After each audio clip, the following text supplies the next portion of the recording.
Hello friend, स्वागत है आपका हमारे यूट्यूब चैनल इंडोजीनियस में। यदि आप हमारे चैनल पर नए हैं तो चैनल को सब्सक्राइब कर लीजिए, साथ ही साथ बेल आइकन दबा करके नोटिफिकेशन ऑल कर लीजिए ताकि जैसे ही वीडियो बने आप तक नोटिफिकेशन पहुंच जाए। आज हम जो है आपके लिए बिहार बोर्ड क्लास 12 फिजिक्स का most important VBI objective question लेकर के आए हैं, जो आपकी बोर्ड परीक्षा के लिए बहुत ही महत्वपूर्ण है।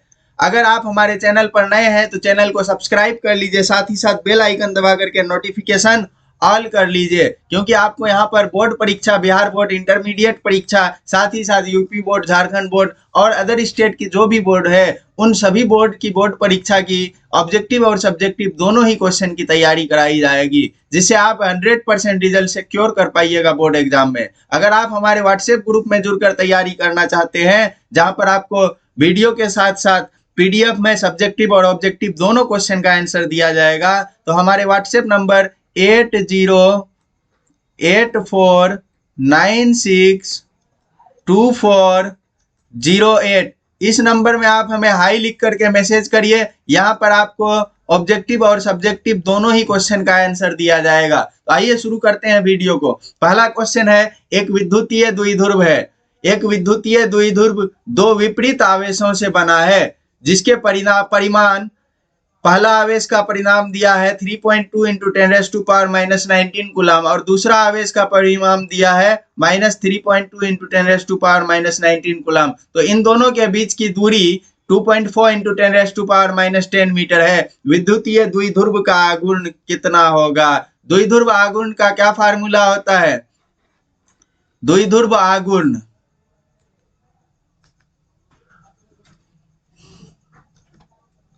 Q इंटू एल, दोनों आवेश के बीच की दूरी इंटू आवेश। यहाँ ध्यान रखिएगा कि यहाँ पे जो द्विध्रुव आघूर्ण होता है वो कैसी राशि है? सदिश राशि। और जो लंबाई लेंगे वो भी सदिश राशि है। तो जो द्विध्रुव आघूर्ण होगा उसमें आवेश लेना है, ना कि आवेश का साइन, ना प्लस लेंगे और ना ही माइनस लेंगे। तो द्विध्रुव आघूर्ण P बराबर Q कितना है? 3.2 इंटू 10⁻⁻19। ध्यान रखिएगा यहाँ विद्युतीय द्विध्रुव जो दिया गया है वो कुछ इस तरह का डायग्राम बनाता है। एक आवेश प्लस में रहता है और एक आवेश माइनस में। ना हम लोग को प्लस लेना है और ना ही माइनस लेना है। तो P बराबर Q कितना हुआ? 3.2 इंटू L, लंबाई कितनी दे रखी है? 2.4 इंटू 10⁻⁻10। मल्टीप्लाई करेंगे दोनों को।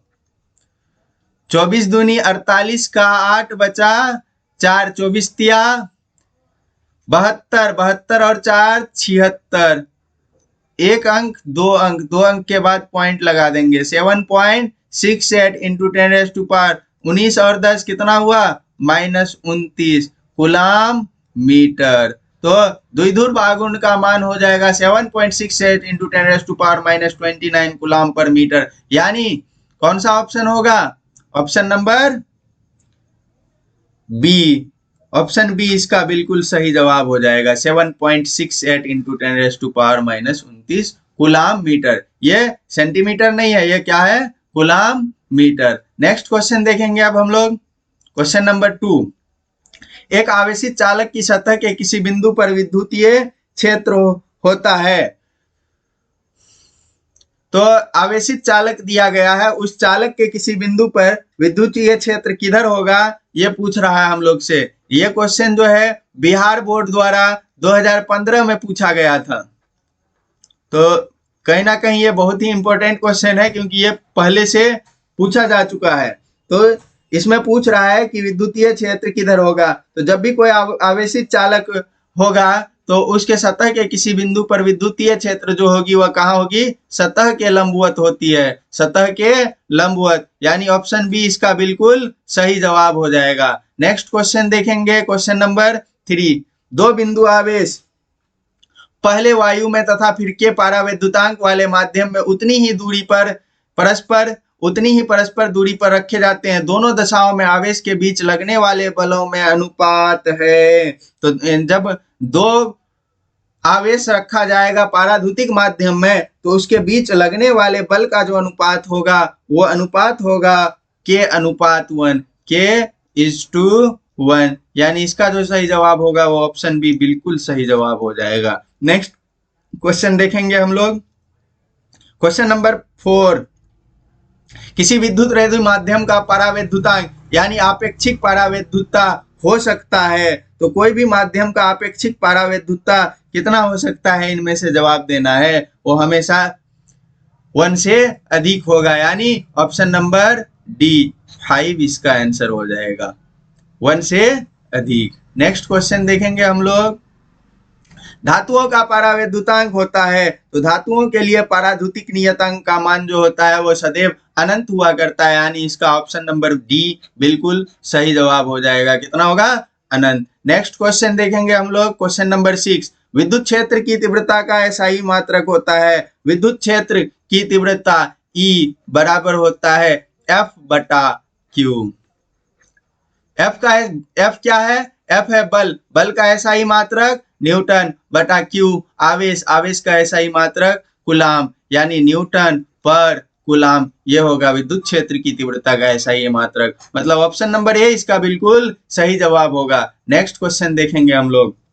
क्वेश्चन नंबर 7, दो बिंदु आवेश वायु में परस्पर r दूरी पर स्थित होने पर एक दूसरे पर F बल लगाते हैं। दो गो आवेश है, एक ये रहा, दूसरा ये रहा। कितनी दूरी पर है? r दूरी पर। तो इस पर लगने वाला बल, एक आवेश को Q1 कह देते हैं, दूसरे को Q2, तो इसके बीच लगने वाला बल F है।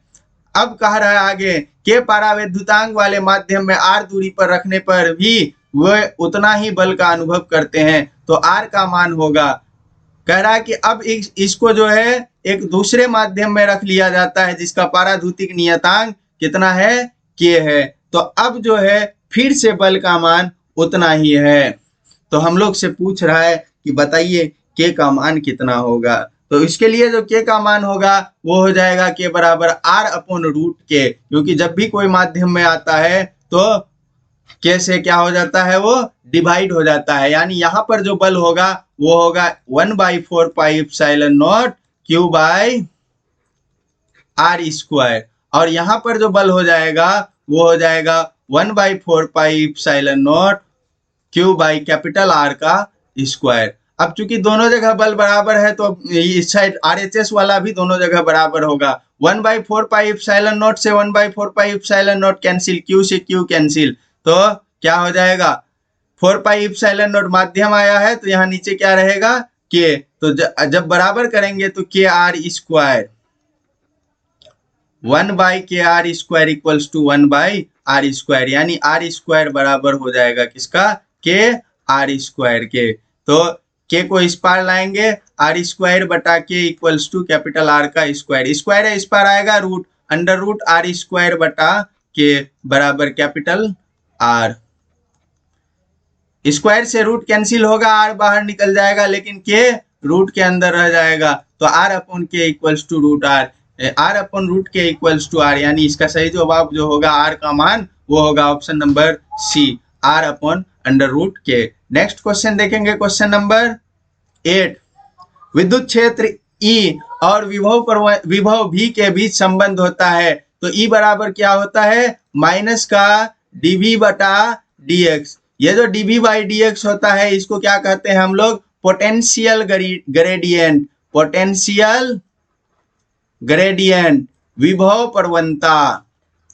तो विद्युत क्षेत्र जो है ऋणात्मक विभव प्रवणता के बराबर होता है, अर्थात E बराबर क्या होगा? माइनस का dV/dx, यानी ऑप्शन नंबर बी इसका बिल्कुल सही जवाब हो जाएगा। नेक्स्ट क्वेश्चन है क्वेश्चन नंबर 9, यदि किसी खोखले गोलीय चालक को धन आवेशित किया जाए तो उसके भीतर का विभव होगा। कोई भी खोखले गोले आवेश है उसको कैसा आवेश दिया जा रहा है? धन आवेश दिया जा रहा है, तो उसके भीतर कैसा विभव होगा वो पूछा जा रहा है। तो जब धनावेश देंगे तो विभव होगा धनात्मक, और जैसे जैसे केंद्र से दूरी बढ़ती जाएगी विभव का मान घटता जाएगा, यानी समरूप तो नहीं होगा, दूरी के साथ विभव का मान घटेगा, अर्थात ऑप्शन नंबर सी इसका सही जवाब होगा।